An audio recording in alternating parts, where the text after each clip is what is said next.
Dans un animé, les éléments les plus importants sont le scénario, l'univers, l'animation, la musique et enfin les personnages. Les personnages est un des éléments les plus importants d'une œuvre, car c'est à travers eux qu'on vit une aventure et donc qui font vivre leur univers. Ou qu'ils le font mourir dans cette situation. Oui, en tout cas qu'ils le font évoluer. Pour qu'une œuvre soit intéressante, il nous faut donc ressentir une émotion en observant les personnages, que ce soit de l'affection, de l'empathie, du dégoût ou de la haine. Ce qui est une preuve d'un personnage bien écrit, et je sais que ça va pas plaire à tout le monde, mais de Shield Hero est un personnage très bien écrit au vu du déferlement de haine qu'elle reçoit continuellement dessus depuis 2019. Or, quand un scénariste a décidé qu'il n'en avait rien à faire de son univers ou de son scénario, il faut mettre le paquet sur le reste, et généralement, ce sont sur les personnages. Ce qui est le mieux représenté par... les harems. C'est généralement pas compliqué à écrire puisque le scénario tiendrait facilement sur une page, et à défaut de bien écrire des personnages, on les multiplie au carré dans le but que le spectateur s'attache au moins à l'un d'entre eux. Et dernier point essentiel, si je retrouve mes notes... Et vive, vive, vive les gros nichons, les paires de seins comme des ballons, en pomme, en poire, ovale ou rond. J'avais mis fan service mais ça marche aussi. Donc aujourd'hui on va se pencher sur le genre harem dans les animés et mangas, Et hentai. ferme ta gueule, et pourquoi ça marche aussi bien. Avec certains oubliables, certains qui vont beaucoup trop loin, et d'autres qui sont des véritables chefs-d'œuvre. Et bah sur ce, c'est parti.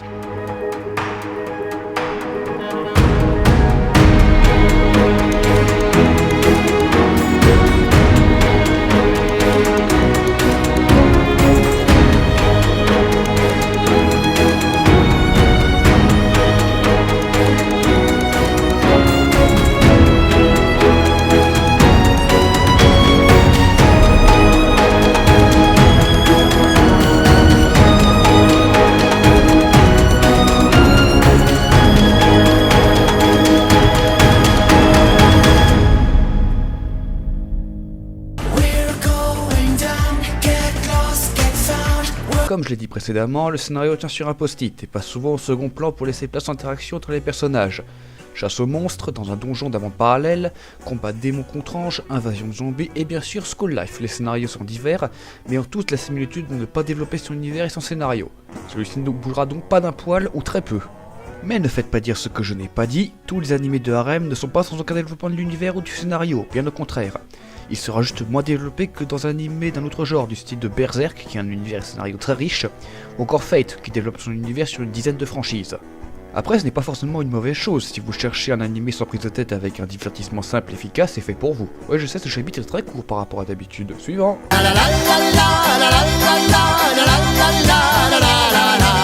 Nous voilà donc dans le cœur même d'un harem, ses personnages. Et on va commencer tout de suite avec le personnage le moins intéressant, le personnage principal. Ce qui est un comble. C'est lui qui est la cible amoureuse de toutes les co-héroïnes ou co-héros de l'animé. Très souvent générique, il ressemble le plus souvent au japonais moyen aux cheveux noirs pour que Satanis s'identifie plus facilement à lui. Il a souvent une personnalité aussi plate qu'une autoroute, il est souvent oubliable, voire détestable pour certains, il peut cependant être attachant dans certains cas, voire le personnage le mieux développé de l'animé. Mais ce sont des cas très rares. Et le meilleur exemple de personnage très bien développé est sans aucune hésitation Kirito. Avant de continuer, petit aparté, beaucoup d'entre vous me diront peut-être que Sao n'est pas un harem, mais elle est amoureuse de lui, elle est amoureuse de lui, elle c'est sa sœur dont je ne sais pas si ça compte, elle est amoureuse de lui, elle est amoureuse de lui, elle est amoureuse de lui, et comme on le verra plus tard, il y a beaucoup d'autres points communs. Pendant les 4 saisons de Sword Art Online, on voit Kirito évoluer, s'attacher aux autres, subir des coups durs, des traumatismes et des moments où on le sent au bout du rouleau. Vous connaissez beaucoup de personnages d'anime ou de harem dont le personnage central est aussi bien développé? Hajime est un autre très bon exemple de personnage de harem bien développé. Il a un caractère et des scènes où il paye autant que ses comparses féminines, et comme je l'ai montré dans ma vidéo sur le sujet, on voit à plusieurs reprises son développement et son évolution qui n'est pas mise de côté pour les membres de son harem. D'autres, comme je l'ai dit, nous rendent indifférents. Ils sont appréciables à leur niveau. Par exemple, Kimi Ito de Monster Musume, qui est l'archétype même du personnage de harem, effacé au point que son visage est grossièrement dessiné, sauf de rares occasions. Mais il lui arrive tellement de crasse qu'on ne peut s'empêcher d'apprécier de rire et de se l'apprécier. A l'inverse, Touya est un personnage très mal développé et possède très peu de personnalité. La plupart du temps, les spectateurs appliqueront la technique du « je néglige le personnage principal no jutsu ». Et même si la plupart du temps le personnage est oubliable, voire un tantinet inappréciable, il existe une catégorie dite détestable, qu'on ne peut pas supporter, voire qu'on déteste. Et dont voici une courte liste.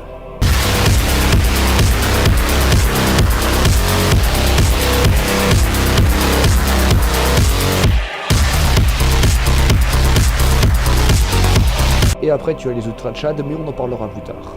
Du côté de la gente féminine, on a plusieurs styles de filles. L'ultra classique tsundere, que je pense quand même pas avoir besoin de présenter, la Dere Dere, ou comme j'aime l'appeler, la clone 8954 de Ryan Ami, l'amie d'enfance, la Genki, la petite sœur incestueuse, l'Onesan, l'Imedere, la Yandere, ou encore la petite fille Moe. Le Moe, pour ceux qui ne le sauraient pas, c'est le fait de rendre un personnage excessivement attachant par des actions et d'expressions mignonnes. Généralement, ce personnage ne fait pas partie du harem, Dieu merci, même si on peut avoir malheureusement de mauvaises surprises. Comme je l'ai dit juste avant, la grande force de ce titre animé, ça va être de personnages, donc on s'attache plus ou moins à certains d'entre eux, même si dans certains cas, la communauté peut être particulièrement pénible. Tu peux parler. En effet, Mephisto, je peux parler, car si on reprend sur Art Online, Asuna n'est absolument pas mon personnage préféré, c'est Alice. Même Shinon est loin devant elle. Mais bref, je m'égare. Ces personnages vont donc évoluer entre eux avec un même objectif, finir dans le hit du héros. Même si dans le cas d'un harem, la situation peut se comparer à la structure d'un atome. Au centre, notre héros, réincarné dans un autre monde, simple étudiant transféré ou non, fils de mafieux, on s'en fout. Autour de lui gravitent les filles de son harem. Au plus proche, c'est généralement l'ami d'enfance. Proche de lui depuis longtemps, elle cherche à lui révéler ses sentiments jusqu'à l'arrivée d'un élément perturbateur. Élève transféré, extraterrestre tombé du ciel, ou les deux, ou bien encore les deux obligés de se côtoyer pour une raison X ou Y, formant un triangle amoureux et des situations souvent un peu humoristiques. Au fil de l'histoire, des filles vont venir se rajouter autour du cercle, mais sans parvenir à tout le temps percer. Tout ça c'est bien beau, mais ça se termine comment cette histoire?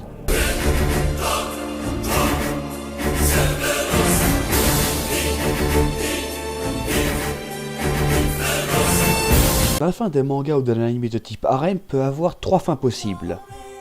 La plus frustrante étant celle où il ne se passe rien. Les protagonistes restent dans leur état d'origine, pas d'évolution ou de conclusion. Ils continuent leur vie, leur triangle carré, pentagone, sexagone amoureux. C'est le type de fin le plus frustrant car on a passé souvent un moment à suivre ces personnages, sans qu'il n'y ait de conclusion. Parfois c'est volontaire, comme dans Shimoseka Konosuba. Et oui monsieur, ça me frustre aussi, mais de toute façon j'étais pour Darkness, alors de toute façon. Parfois c'est involontaire, comme pour High School of the Dead, même si j'ai toujours un petit mince espoir. Tu te fais du mal tout seul. La seconde fin possible est celle où le protagoniste en choisit une seule. Alors les réactions peuvent être diverses et variées, si le protagoniste choisit votre PS-Girl, vous serez content, mais si ce n'est pas le cas, ce sera généralement la guerre. Quintessential Clean to Play a fait ce pari risqué avec le choix final de Yotsuba, ce qui a frustré beaucoup de monde, moi compris. Nisekoi a fait ce choix aussi, mais de temps en temps on a des éclairs de génie de la part des auteurs, avec cette merveilleuse chose qu'on appelle les univers alternatifs. L'auteur décide que chacune des filles aura son héros pour toujours. L'auteur de You Never Learn a fait ce choix en donnant un tome entier à chacune des 5 héroïnes pour finir avec le personnage principal. Même chose dans Yuna Yuragi, même si là la chose n'est pas entièrement sûre. Et puis vous avez un exemple classique de l'anime issu d'un visual novel où il y a plusieurs fins possibles. Dans Fate par exemple, Shiro finit soit avec Saber, soit avec Rin, soit avec Rin et Saber, soit avec Sakura. Et puis on a... Yosuga no Sora dont je ne parlerai pas plus. Et enfin, on a la fin ultime pour les animés harem, il les marie toutes. Oui, c'est de la polygamie. Ah bah pourquoi se compliquer la vie? Toutes les filles pour un mec, c'est tout bénef. Et souvent la solution qui plaît à tout le monde, ainsi pas de chichi et tout le monde est content. C'est le cas par exemple de High School DxD, où le personnage principal récupère absolument tout. Dans Girlfriend, on le sait dès le départ, et plus les filles se rajoutent, plus il y aura du monde. Ou encore dans To Love Ru, où c'est la fin qui semble le plus logique, en espérant que l'auteur un jour continue son histoire. Et je ne parlerai même pas de ceux où le protagoniste va encore plus loin en avec toutes, comme dans The Testament of the New Sister Devil. Sérieusement, ne lisez pas ces livres si vous n'êtes pas habitué que ça aille plus loin que le pan sous shot. Et oui, le fanservice est un des constantes majeures du genre harem. Entre entrée malencontreuse dans la salle de bain ou les toilettes, super pouvoir où il est nécessaire de toucher des boobs, chute dans les escaliers et qu'au final on est dans une culotte, tentacule, yutaka mal accroché et j'en passe sur la totale. Sérieux, ça va jusqu'à où? Je n'en parlerai pas.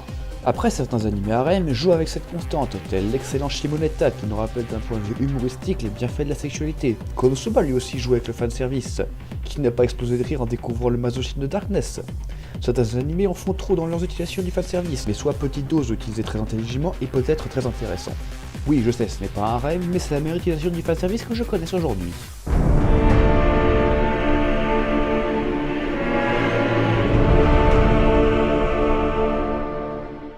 Le genre du harem est donc un genre solidement ancré dans la japanimation. Le scénario passe au second plan pour nous intéresser à nos personnages, leur interaction et leur évolution ou non. Dans l'humour, des situations ou du fanservice, ils nous font passer la plupart du temps un moment divertissant. Et de temps en temps, on peut tomber sur des pépites cachées, voire même des chefs-d'œuvre, qui sait.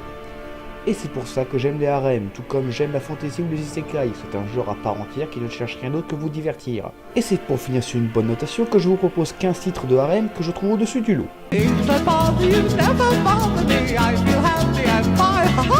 Living in the sunlight, loving in the moonlight, having a wonderful time. Having got a lot, I don't need a lot, coffee's only a dime. Living in the sunlight, loving in the moonlight, having a wonderful time. Attends, il en manque un, tu avais dit 15. En effet, mais celui-là sera pour la prochaine fois. Attends, ce serait Eh oui, ça... Isekai Harem Monogatari? Putain, je vais t'en coller une. Keep my eye